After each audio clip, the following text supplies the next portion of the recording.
We've used digital technology to improve the quality of feedback given to students, the ability to intervene in a timely manner, and to provide levels of challenge otherwise difficult to achieve. There are a number of different technological solutions we've used in order to improve these aspects of teaching and learning. The improvement in the quality of feedback has been one of the most impactful aspects of our use of digital technology. We've been able to add depth to explanations that we give to children when providing feedback, and we've been able to give this feedback much more quickly than we've been able to do so ever before. We found verbal feedback to be very effective, as teachers are able to go into significantly greater depth than they otherwise would be able to do if they were writing with a pen. The feedback we've had from students is that simply hearing a teacher's voice, their use of intonation, their passion, and the way they express themselves adds a much more personal nature, and it's more likely to land with students with whom relationships are so important. There's also a lack of formality with a verbal comment compared to a written comment that suits the way students receive information. In our school, we use OneNote as our go-to student exercise book. Staff have been trained to use voice notes directly onto students' work. This can happen after the lesson, or what I've seen this with the greatest impact is when it happens during the lesson in a discussion with the pupil about the work. So for example, in a history lesson where a teacher is giving feedback on how a student has analysed a source, this could often create numerous follow-up questions from the students, and these questions are recorded within the voice notes along with the responses from the teacher. This dialogue is forever recorded at that specific part of the work that the feedback was given and accessible at a later date, most importantly for revision. Where a piece of work has generated significant discussion with a number of relevant generic talking points for the whole class, this piece of work, along with the attached voice notes of the dialogue between the teacher and the students, can be duplicated and shared with the class with a few clicks, or simply temporarily mirrored onto the main class presentation. By using the distribute page and review student work functions within OneNote, it has made the giving of feedback to students, whether verbal or written, much more efficient. A page is created within OneNote and then shared with the rest of the class. The class receives their own copy of this page, editable only by them.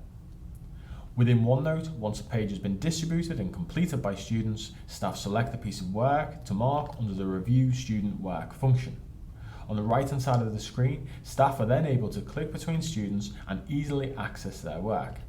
As you can see, the time taken between finishing reviewing one student's work and opening another student's work is literally the time it takes you to click your mouse.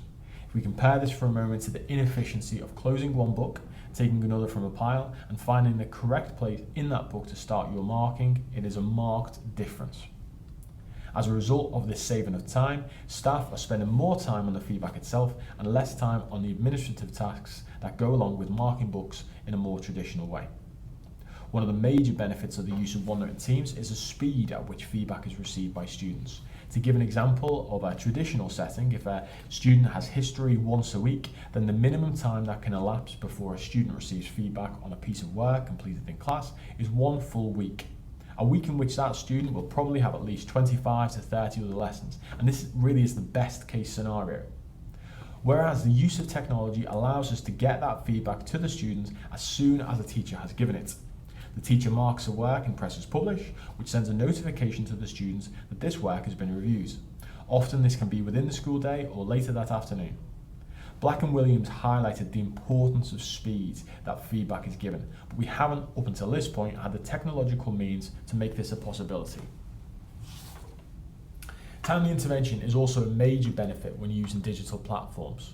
What I mean by timely intervention is the ability to intervene and provide feedback at the most opportune moment and only for those that need it at the time. This might be at an individual level or for the whole class at the same time. Whilst there was a real temptation in school to have uniformity in the platforms we use, largely for students' sake so they didn't have to have so many different platforms and logins, we listened to staff when they told us that there were better ways for their departments to meet the needs of learners through different apps. As OneNote isn't the only digital platform that enhances our ability to provide timely intervention. In fact, there are a number of other artificial intelligence and low-stakes quizzing platforms that allow us to monitor the progress of individual student performance or the progress of the entire class. In the humanities, we use Socrative to create bespoke assessments for students and monitor their progress through the lesson. As you can see, one of the questions in this example that students have struggled with as a class is question 30. Now, this will be an opportune moment to address a misconception as it is being identified by the platform as something that the majority of students are not getting right by clicking into the question and exploring it further. We can do this at an individual level when we see that they've got one question incorrect, or we can choose to intervene at a whole class level, like in the example already mentioned and on the screen here. Desmos is a platform used within the maths department that provides similar functionality except with a high degree of subject specialism through the ability to use mathematical equations that are necessary for a maths lesson. In the example you can see here, you can see various student attempts at the same question. In the overview mode, you can see whether or not these questions have been answered correctly or incorrectly. And by clicking into the question, you can see what the responses were and gain understanding as to why students are not getting the answer right. Again, at this point, you can choose to intervene at an individual or a class level, depending on the extent of the misconception. The use of Century Tech within our English, Maths and Science departments, and soon to be Arabic too, was mentioned specifically by the ISC panel in our International School Award feedback. Students are set units of work to complete. These are known as nuggets. And as students complete this work, it provides staff with data as to the appropriateness of the level of challenge and the motivation of the students. This provides a teacher with the opportunity to intervene and personalise the learning further, as you can see in the example where this student requires further challenge. As a school, students have completed over 900,000 questions within the Century Tech platform in their own time or directed in class. This ability for anytime, anywhere learning while still providing student feedback has seen an improvement in the attainment of pupils within those classes where uptake in Century has been most prominent. Our languages department uses Education Perfect. Now, the functionality of this platform is very similar to the ones already mentioned. However, it has been built for languages and is therefore best suited to be used for this subject. Teachers are able to monitor students' progress and attainment, build their own lessons for students to work through at their own pace, and most impressively, homework tasks can be created and set automatically as a direct result of their performance in assessments that are bespoke to the child's needs. Quickfire is something we're starting to use within the school as a quickfire answer app. Teachers ask whole class questions and students respond individually. At this point, there are two potential responses from the teacher, either to acknowledge that their answer is correct or ask for their answer to be improved. If this is the case, the student is notified and then they're able to edit their answer, as you can see is happening here. As I mentioned before when discussing the use of OneNote for verbal feedback, when a page has been distributed to the class, you're able to review the student work. However, you don't have to wait until the student has completed the work and submitted it. You are able to watch live as the student is typing into their OneNote document or using their stylus to digitally ink their page. This isn't new as such. Teachers are able to float around the class physically and hover over a student's shoulder as they're working. However, there are certain opportunities that doing this digitally affords you. One reason is that it's not exactly explicitly obvious that you're monitoring the student's work as they're doing it, and as a result, you're much more likely to see the student working naturally through a problem, as opposed to when hovering over their shoulder.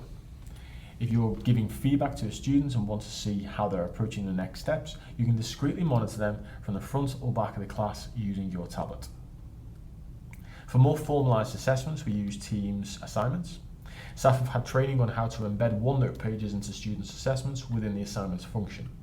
We also use Microsoft rubrics to standardise the feedback that is given to students by teachers. These are typically being created by the heads of departments with relation to the mark schemes for the subject areas exam board.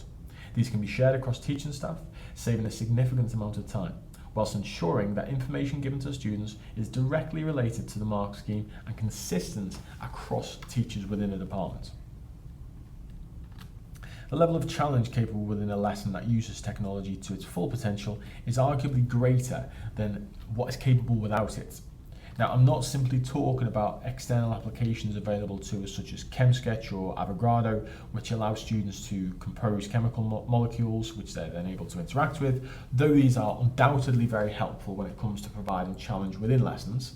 But I think much more powerful in this is the ability for students to manage the pace of their own learning. As a school, we're consistent in our use of OneNote for creating lesson resources that students can access at their own pace. The teacher introduces the main concepts and learning and where to find the lesson activities, typically in OneNote or one of the digital platforms associated with the subject area. Within these lesson activities can be mini tutorials from the teacher that have been pre-recorded for students to access at the point at which they are ready to do so. For many students, they need very little additional support from the teacher to get started within that lesson, and they're able to go on to engage with much high-level thinking through the lesson and more difficult tasks as the lesson progresses. Now, at this later stage, they may require further guidance or intervention from the teacher, and this is the point at which they will receive it. This can, of course, be recorded for future reference.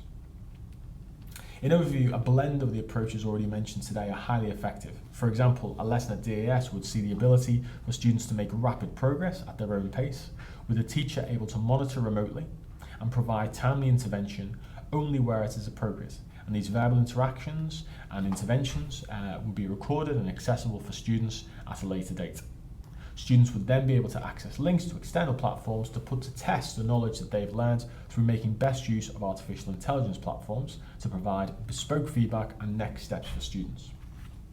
Thanks for taking the time to listen. I hope it was in some way helpful and has provided some practical examples on how we have approached our digital strategy that might be useful in your own context. Thank you, and if you would like to get in touch, please feel free to do so via the email address on the screen.